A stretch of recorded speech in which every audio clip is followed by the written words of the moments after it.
Thanks again to Doug Branson for helping me out the first segment, posting that video separately. So now we're going with Nick Carboni of WCNC. As you see right here on Twitter, you can follow him at Nick Carboni, WCNC. Nick has experienced firsthand already that I'm going to be a little slow with the producing around all of this.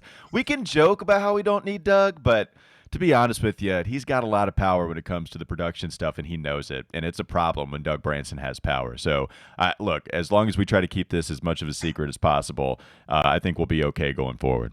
He's the great and wonderful Oz, the man behind the curtain who is no longer he's behind the curtain sometimes, but he's probably watching us in a little bit. I think he is. I think he is too, man. I'm sure he's gonna turn his screen on at any moment and interrupt us to give some flying take out there, and then just immediately do the Homer Simpson thing back in the bushes and retreat behind the production curtain.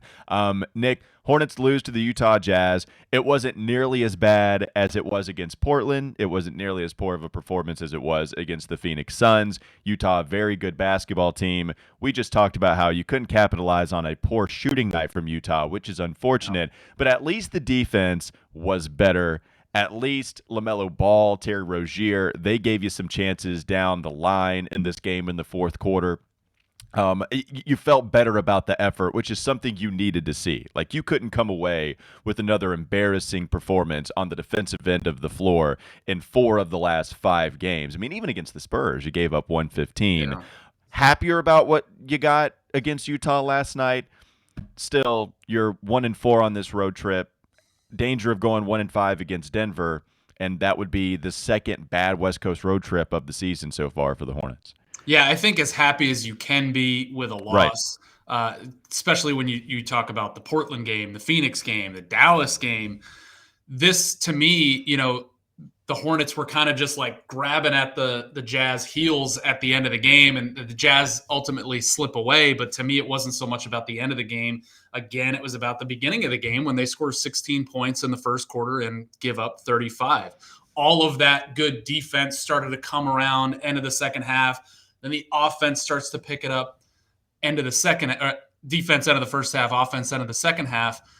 Just too little, too late, and on the road, that's just the kind of the usual story with this Hornets team. That is still something that plagues them. Obviously, not at full strength, especially defensively without Cody Martin, but still is a hump you would like to see this Hornets team climb at some point. Yeah, and luckily they're running out of West Coast trips. It's like you want them to get over that hump, but let's just not go out there anymore. Yeah, no, let's just stay home. Just play your games at the Spectrum Center, or at least on the East Coast. Don't go out to the West Coast anymore. And that's the thing we were talking about, too, me and Doug, how tough this schedule has been, because they have played more road games than anyone. They have played less home games than anyone, and that's by a couple of different contests so far. And so hopefully when the Hornets can come back and play at the Spectrum Center, it allows them to have a little bit of an easier schedule going forward. And maybe this whole time, we look so much at the West Coast trips, maybe this entire schedule to this point is something we should have just asked the Hornets to survive. And if they can hover around 500, just one game below now, as they're 16-17 after this loss, can they just survive after this and then maybe try to capitalize on a few more wins, and then hopefully getting Cody Martin back, getting Gordon Hayward back can help you out. Now, this is a team that we've kind of praise their depth this season, because when they had those guys out, Hornets were playing a lot better. I think they go 2-2 with majority of the people out in health and safety protocols, and then they come back. Like, that's something that's interesting, trying to make sense of it all. You don't have some important pieces. Then you have guys come back from health and safety protocols, but they might be rusty. Gordon Hayward in his blog just said it was within the last week or two that I was getting over the COVID-19 illness and the restrictions that had on me. Man, that's the tough thing about having all of these guys out at once, depending on who was truly sick. Is LaMelo still trying to rehab from some of those conditions? Terry? Mason, who? Like, I don't know. And so that's something interesting. Hopefully it doesn't hurt them, to the maximum level that it might some of these other players, and the Hornets can get back on track. Yeah, I think you have to just factor in all that context, Walker. Mm-hmm. And you have to go back to the preseason when they had Gordon out, when they had other players out, PJ Washington. they really haven't had a stretch where they've just had everybody. And I know, like, you can't always count on that, but then you factor in, having for at least the first portion of the season the most road games, playing the most games and the amount of days that they did, and then this West Coast trip. I mean, playing some pretty good teams. I mean, Portland was due, right? I mean, Yeah. they were due for that. Phoenix is good. Utah is good. Denver is good. You're playing a lot of really good teams in this stretch. And I do think there is something to be said for, I think LaMelo and Terry, the indication from the reporting of who was definitely going to be out the longest, made me think they had symptoms and they're coming back from that. And then you lose Cody Martin during it all. And this is a team that wanted to manage Gordon Hayward's minutes going into the season, especially because of the COVID added in, and they just hadn't been able to do so. So the first time he missed a game was when his back had finally had enough, right? So I hope that when the schedule lightens up, and maybe, I hate to sound like a college football coach in 2020, but maybe they get through the COVID stuff early and it doesn't affect them as much later. I'm not a doctor, but you hope that they're kind of through some of that stuff before a lot of teams honestly are. And the bottom line is we just have no clue on how long it's going to affect some of these players. Yeah. But you mentioned Gordon Hayward. He was out for this game, did have back soreness. He was doubtful, and then he was eventually downgraded to playing out. They have been trying to find time to rest Gordon Hayward. I wonder how badly his back really hurts, because second night of a back-to-back after playing so many minutes because you had to with all of these other players out from health and safety protocol, him just telling you that he was kind of having those lingering conditions from COVID-19. I mean, you look at the game log, it's over 30 minutes every night. You had 3 games in a row where you played over 40 if you're Gordon Hayward here recently. I just wondered, second night of a back-to-back, even getting some guys back from health and safety protocols, does this happen if Terry Rozier isn't available, if LaMelo's not available? I have no clue, but we'll see if Gordon is available this next game. Decent amount of rest before Denver. You don't face Denver until I believe it's Thursday that they'll play the Nuggets, and then that's a decent amount of rest and NBA talk. So hopefully Gordon can come back then. Yeah, I think when it was announced that Gordon was going to be out, a certain faction of the fan base probably, rolled their eyes a little bit. But if you really look, and he's played big faction. Yeah, he's played every game this season. He is somebody that they wanted to manage going into the season and had to figure out when and where to do that. And there really just hasn't been, the traditional way to do that so far this season. Gordon Hayward has to score 41 points in 3 quarters just to get a little time off in a game. Basically, they think he played 29 minutes in that game. So, I had absolutely no issue with it. You just, even if it's a little bit uncomfortable, sit him. Even if that's an excuse to sit him. I mean, at some point, you've got to get this guy rest no matter what else is happening around you. Well, and look, I know we're going a little bit long here. And, Nick, I'm sorry I'm going to have to drag you into this, but people are mad at us for not destroying Gordon Hayward. And all I was discussing when we were discussing the possibility of trading a Gordon Hayward for a Miles Turner is the fact that I think this is a better basketball team with Gordon and Miles Turner on the roster, a core of Gordon, Miles, Terry, LaMelo, and then Miles Bridges, both the Miles. That's a really good 5 that can compete in the postseason. If you want to have Gordon out, bring in Miles in, and then put PJ, that's good enough. I just think Gordon helps you better. It doesn't mean that he is absolved from responsibility, despite people wanting us to hammer him. Like, the last 2 games, he won good. 4 of 13, 2 of 8. 22 minutes, 27 minutes, it's not good. Gordon clearly has to play a lot better. But I just think this team is better with him on the roster long-term. Defensively, like, he's never been great defensively. I know people just want us to hammer him on that end. Like, he's not very great defensively. But I think the way that he had been playing, putting up double-digit shot attempts, which kind of staves a little bit away from that aggression talk that is so much, focus surrounds him, right? Like, hey, he's not being aggressive enough. he was being aggressive enough to his defense, like ever since December hit. It's just that he wasn't hitting enough shots, which also is a problem. Got to stay more consistent. I just think he does things to help offensively when he's not hitting shots, and you are clearly better with him, a part of your basketball team, than not. Hopefully it comes back against At this point, we have tangible evidence of what you just said. I mean, everybody wants to look at the Batum contract. I mean, I think a lot of Hornets fans think they paid Gordon Hayward all that money. And certainly the shooting hasn't been as consistent as you would like it to be for a guy of his stature, for a former All-Star, for what your team is dedicating to him financially. And I do get that. I don't mean to poke too much fun at it, but I think sometimes fans think they paid Gordon Hayward. But, his shooting numbers are still pretty solid overall. He definitely needs to be more consistent, but it's not Batum. I mean, Gordon Hayward, sometimes he doesn't get to his spot all the time. Where was Batum's spot, Walker?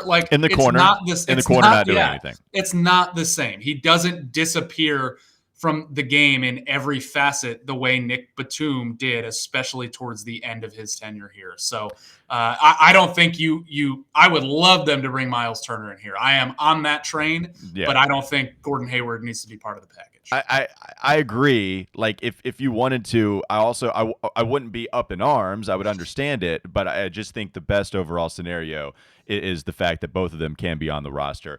But again, needs to play better. Let's just end on that, because people are going to get angry. So needs to play better, no doubt about that. All right, let's talk about Boost Mobile. Boost Mobile, we appreciate them sponsoring us here on the Locked On Hornets podcast, along with Bet Online, along with everybody that helps us out here, a part of the Locked On Podcast Network. You listen to podcasts for the power of knowledge, and you switch to Boost Mobile for the power of saving money. Get 3 unlimited data lines for $30 a month per line, and a free 5G phone when you switch, so you can get the latest episodes, all on one of America's largest 5G networks, no less. More power to save. Boost Mobile. Free phone limited to new customers and 1 per line. By the way, additional restrictions do apply. The offers and the coverage is not available everywhere for all the phones and the networks. You can see boostmobile.com for all the details. Let's take one quick break and then come back talking about LaMelo Ball. There was a write-up on him in Sports Illustrated that also gave credit to James Borrego's player development. We discuss that next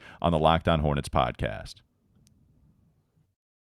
Is Locked On Hornets. We just flat out eat some noodles on Thanksgiving, and they're really good. That's a new one. I really haven't heard of people just doing some straight nudes on Thanksgiving. Yes. Is there some Italian background in your family? Is that why nudes show up? No, I don't think so. Just some straight Anglican nudes. It's time for more of the Locked On Hornets podcast. Nick, do you have any part of do you have the at least Italian angle at Thanksgiving? Have you ever done noodles on Thanksgiving before? Thanksgiving, no. Of course, I'm not opposed to it. But Christmas Eve, there will be lasagna on this table that I am sitting at right now. That's the big tradition for us. And Kreisha bread, which that's a targeted audience for that. It's a cheesy bread. It's delicious. I'll make sure you get some. But that's what we do. Thanksgiving, we're standard: turkey, stuffing, mashed potatoes, canned cranberry sauce. You guys kind of got on me for that, but that's the way we roll. I did, yeah. I'm sorry, but hey, if you're going to help me out as far as talking about just the at least experimenting with the noodles on Thanksgiving, noodles are fine whenever you want. I don't understand. Yeah, there's a lot of noodle-based casseroles on Thanksgiving, so nobody should have a problem with noodles being in the mix. Okay, perfect. By the way, if you saw me struggling to try to figure out the background there, that's because Doug is not helping us. I thought I did a great job of transitioning with the video. I was like, all right, we're good. Is Doug not here because he has an excuse, or is it just a test? I don't know. I'm probably just the guinea pig. I'm probably some subject of his weird, demented little game that he's playing. And I failed. I failed right there. I thought I was doing an okay job, but then I failed with the production. At least we got the names back up under our bodies, so now we're good to go. Let's talk LaMelo Ball a little bit here, Nick, because Chris Mannix, another write-up on LaMelo, a part of Sports Illustrated. We've seen him everywhere, right? I mean, we saw them with GQ. Tyler Tynes did an excellent job. We talked about that. We've seen this quite a bit. I think ESPN also talked about LaMelo. Plenty of publications doing it. Sports Illustrated, the latest, with Chris Mannix writing it. I want to get to the very first line before we get to anything, where he says, LaMelo Ball is 20 years old, and that's probably the reason why he chose a place where Fruity Pebbles are on the menu. Day and Night Cereal Bar opened in Charlotte last April along a nondescript uptown alley. Patrons, including office workers, hotel tourists, and 4 days a week, a gangly 6'7" Hornets point guard will enter as well. Yes, LaMelo, that makes you my favorite player even more so. Day and Night Cereal Bar is phenomenal. I think I've discussed how I'm an absolute fiend for ice cream. It is my biggest weakness. I think my blood type is Ben & Jerry's. Love it so much. And Day and Night Cereal Bar, the milkshakes, the Fruity Pebbles. He got the Cosmo and Wanda milkshake. I'm going to be 100 years old. And if I live that long, I will find a way to get to Day and Night Cereal Bar and or eat cereal and ice cream. I still can't believe I haven't been. Yeah. I would hope by the time let's put the deadline as the night the Hornets play the Nuggets. Okay. So Thursday night. By then I will have gone, if not the day of this taping. I am also an ice cream fiend. We talked before. I literally had Ben & Jerry's delivered almost to my lap in the couch. Like they put it right outside the door last night. I relate all too well. I'm right there with you. What's the flavor? I will be absolutely going. I went with Stephen Colbert's flavor. Americone Dream. Americone Dream. I know it by heart. Yeah. That's fine. No issues. I grew up in New England, and we used to go to Vermont every once in a while in the summertime, and the Ben & Jerry's headquarters is there. So put it on your bucket list. Yeah, is there just this big glowing aura surrounding it that you hear angels singing once you step on the premises? It kind of is. Like I don't ever remember being there on a day where it wasn't absolutely gorgeous out, where the temperature wasn't perfect, where the ice cream wasn't perfect. Are people just skipping with the pints in their hand? Yeah, basically. I feel like it's an open field where everybody just goes for sheer bliss. Honestly, Walker, it kind of is. I get that feeling. It's an oasis. I want to keep talking ice cream. The thing about Ben & Jerry's pints that make you feel the worst, though, is that if you look at the nutritional value of Ben & Jerry's, that's a serving size. I don't have to look. The pint is a serving size. I'm not going to worry about it. I know. But if I look at that and then look at some of these other pints where, hell, even go to Fruity Pebbles ice cream, even go to just I don't know what other brand, it is so much better. Yeah. It is so much. It's not good, but Ben & Jerry's, I feel like I can't move after 30 minutes and I don't ever learn my lesson. Day and Night Cereal Bar, though. Hell yeah, LaMelo, I'm glad that you suggested that meeting place for Chris Mannix. Once they started talking about basketball, once he started to get into the meat of the piece, he discusses how LaMelo is just this guy that wants to ball all the time. All he needs is a gym. LaMelo discusses how the only thing he wants to do is play basketball, chill at the crib, maybe go to Day and Night every now and then, have everything within basically a block's distance, and he's a happy dude. Discussed how he stayed here in Charlotte over the offseason. Some of this stuff is pretty well documented in other pieces that we've read about him, with some other funny moments that we can talk about here in just a second as well. But the good news is here, Nick, it's nice to have this pile of articles written about LaMelo discussing just how hard of a worker he is, how much he likes basketball, how much he likes Charlotte. All of that bodes well for the franchise in the future, and hopefully nothing changes in a bad way by then. Yeah, and I think people outside of this market and fan base are probably still not well enough informed about LaMelo Ball and all of that you just talked about. And I think hopefully they see some of that. It's good to get some of that exposure about him out there, because he's not the kid that tried to score 100 points in that game in high school or whatever. You know what I mean? Yeah. He got here, and this is well documented also. And Mitch brought up this great anecdote when he was drafted, that they were at dinner and he was like, I want to go get some shots up. And they had to find a gym. I remember trying to figure out which gym it was that night. Just some gym in Charlotte that he could get into and hoist shots and work on a shot specifically. So he is all ball. He loves basketball. He loves winning. He loves creating for his teammates. And apparently he loves Charlotte. I'm not going to try to read it too much into it and get my hopes up about it. Fair enough. Just enjoy it now, because he's living in Cam's old crib. He's going to cereal bar 4 days a week. He's driving the Lambo around town. I know our weather guy was he saw, it's easy to spot him. That's cool.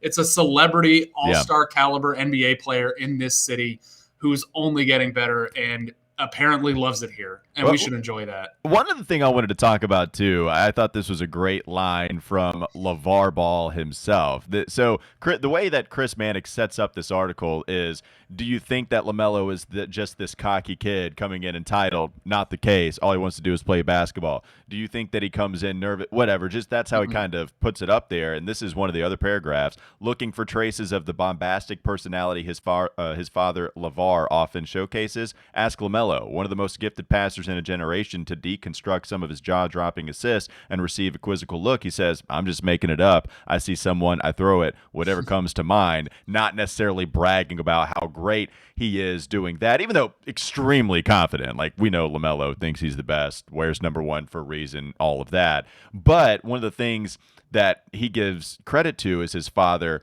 for having Lonzo, LiAngelo, and LaMelo all play against older kids growing up. And I love this line from LaVar. He said, my kids are the only ones to make it to the NBA and then had to slow down. I thought that was such just a sick line from one LaVar Ball. And look, it might actually be true. I mean, he does understand the game in a way that's really was very quick and noticeable immediately. Hopefully, again, this is something that can continue on with LaMelo as long as he plays here in Charlotte. Yeah, I mean, always had the ball in his hand as a kid. I mean, it's basically part of his body. Always, looking up floor to distribute, even in those early days. And that's only helped him see the floor better, see things that, other point guards that are 10, 12 years in the league still don't see night in, night out. I mean, it's not just once in a while, it's all the time. And that's the other part of our enjoyment of watching LaMelo Ball is he's not just an all-star caliber player here, but he's somebody that plays the game differently than anybody else here has and most NBA cities have. I mean, he's that different. And, I think that coming in with the shot as well as it has has just been unbelievable. And to not fall into that sophomore slump, knock on wood yet.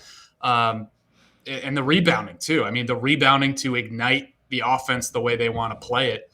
Certainly you could ask more from him on defense, although he does, take his shots and anticipate well and get the ball going down the floor that way too. So there's just not a lot you can look at in his game in the context of how old he is and how long he's been in the league and really be awfully concerned about it. Yeah, and I think that's the case too, right? Like nobody is completely refined a year and a half into their NBA career. I think you look at LaMelo and see everything is there to be at least average or better. The thing that I was most scared about was the shot. And that's been not only average, it's been very good. And so I think he's big enough. I think he can put enough weight on to be a better finisher at the rim, which he also has to continue to improve on.